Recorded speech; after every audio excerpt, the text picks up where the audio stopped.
मेरे सभी भाइयों को एक बार पुनः नमस्कार। आज मैं इस वीडियो में आपको some special benefits related to the Surya Namaskar in different pose in different steps. आपको अलग अलग आसन में उसके 12 स्टेप है, तो हर आसन का एक स्पेशल बेनिफिट है और उस स्पेशल बेनिफिट से रिलेटेड जिस भी शरीर के जिस भी ऑर्गन से रिलेटेड वो बेनिफिट है उससे कोरिलेटेड डिफरेंट गुण लाभ।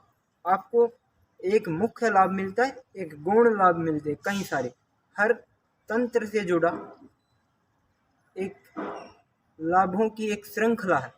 तो जैसा कि हम बात करते हैं, सबसे प्रथम आसन नमस्कार आसन। It's seems to be just a simple asan that a person just standing in the position of salutation, but it not only a simple, it's having a very amazing power just because of it gives us the divine power. It is having much power which we can't imagine. This is very wonderful asan that a person just standing in namaskar, and it activates the ajya chakra. This is the special benefit of namaskar asan, that it activates our ajya chakra, which is just middle of both the eyebrows. So इस आसन से आपको आज्या चक्र से संबंधित, मस्तिष्क संबंधित, there are so many disorders, more than 100 or maybe above many hundreds, I don't know accurately, but which give relief from all the disorder just because of this. It's namaskar asan, but it should be accurately in alignment, in a correct position it must be done. तो आपको जैसे Alzheimer, concentration, memory loss, different brain disorders में epilepsy, मानिया, cachexia, आपको कई सारे different benefits आपको मिलेंगे। स्पेशल बेनिफिट आज्ञा चक्र का जागरण। दूसरा हस्तोत्तानासन। तो इस आसन में स्पेशली आपके थायराइड ग्लैंड से और पैराथायराइड ग्लैंड से रिलेटेड जितने भी डिसऑर्डर्स हैं, जैसे कि एक्सोथैल्मिक गोइटर, किसी की आंखें बाहर आ जाती हैं, और इसमें हमारे थायराइड ग्लैंड से रिलेटेड कई सारे हार्मोन्स T3, T4, TSH हमारे शरीर के लिए जो आवश्यक होते हैं, मेटाबॉलिज्म को, हमारी शरीर की एक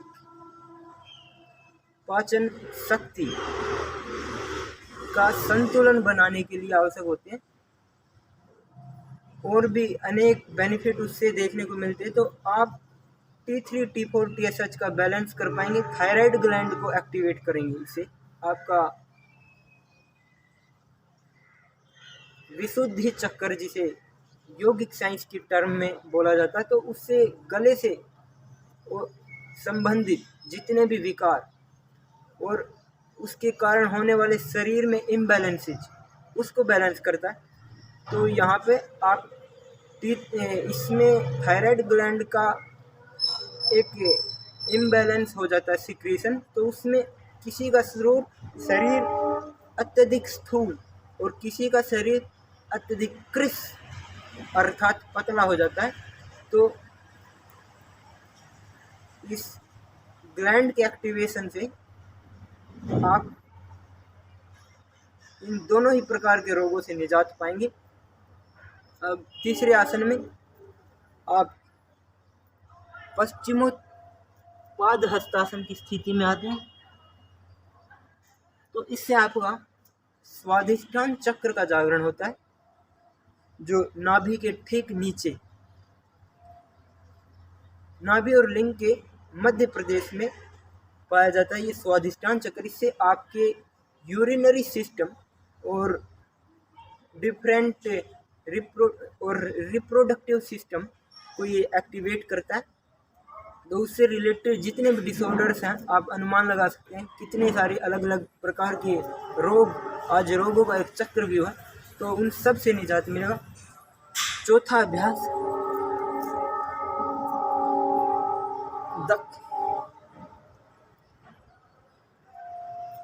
दक्षिण संचालनासन।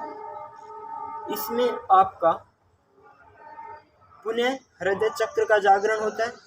तो पुनः वही लाभ जैसा कि मैंने आपको नमस्कार आसन में बताया, वही सेम बेनिफिट आपको देखने को मिलेंगे, लेकिन इस आसन विशेष से संबंधित जो शरीर की एक एक मांसपेशियों का एक अलग प्रकार का व्यायाम हुआ है एज कम्पेयर टू फर्स्ट आसन, तो इसमें आपको डिफरेंट बेनिफिट्स भी मिलेंगे आज्ञा चक्र के साथ साथ। तो हम बात कर रहे थे पर्वत आसन की। पर्वत आसन में आप एक सिंपल माउंटेन हिल की पोजीशन में आप सीधे, या फिर हम कह सकते हैं एक बैंड की पोजीशन, लेकिन आपके buttocks and thigh should be straight and upward. तो इस आसन में आपका अगेन थ्रोट चक्र, विशुद्धि चक्र का जागरण होगा, जैसा कि मैंने आपको सेकंड हस्तोत्थान आसन में बताया। और सिक्स्थ स्थिति में आप साष्टांग नमस्कार की पोजीशन में आ जाएंगे। साष्टांग नमस्कार पिछली बार मैंने आपको एक्सप्लेन किया था कि इसमें आपके 8 पार्ट्स जमीन के साथ जस्ट टचिंग पोजीशन में होते हैं। आपको अपने शरीर का पूर्णतः भार जमीन की तरफ ना देते हुए उन्हें जस्ट टच करना होता। तो इस आसन में आपको मणिपुर चक्र से संबंधित जितने भी डाइजेस्टिव डिसऑर्डर्स हैं, जैसा कि constipation, gastric disorders, colitis, ulcer और गैस्ट्राइटिस, डिफरेंट डाइजेस्टिव पाचन संबंधी विकारों में एक बहुत बड़ा योगदान है। और हमारे लाइफस्टाइल डिसऑर्डर से भी आपको आज के समय में पाचन संबंधी अलग अलग विकार देखने को मिलते हैं। किसी की मंद जठराग्नि, किसी की अत्यधिक तीव्र जठराग्नि, दोनों ही एक असंतुलित अवस्था है। तो आपकी जठराग्नि, आपकी भूख एक नियंत्रित मध्य स्थिति में संतुलित होनी चाहिए। और अगेन देयर इज सेवंथ आसन। Now in seventh आसन you comes in the position of भुजंगासन। तो भुजंगासन से again the benefit comes related to your स्वाधिष्ठान चक्र that just I told you in the third position. Okay, now in eighth position you again comes in the Parvatasana, and again you will get the same benefit which you got from the second asana. Now eighth, again the Asu Sanchalanasana, but the position is opposite. In the third position I told you, not in third, in fourth position I told you the alternate legs. Your right leg was in the front, and in this position your left leg. Okay, now you again will come, because after the rest of the six position, after the first six position, the rest of six position, not six, 5 position comes in the repetition. Okay, so same benefit you will get.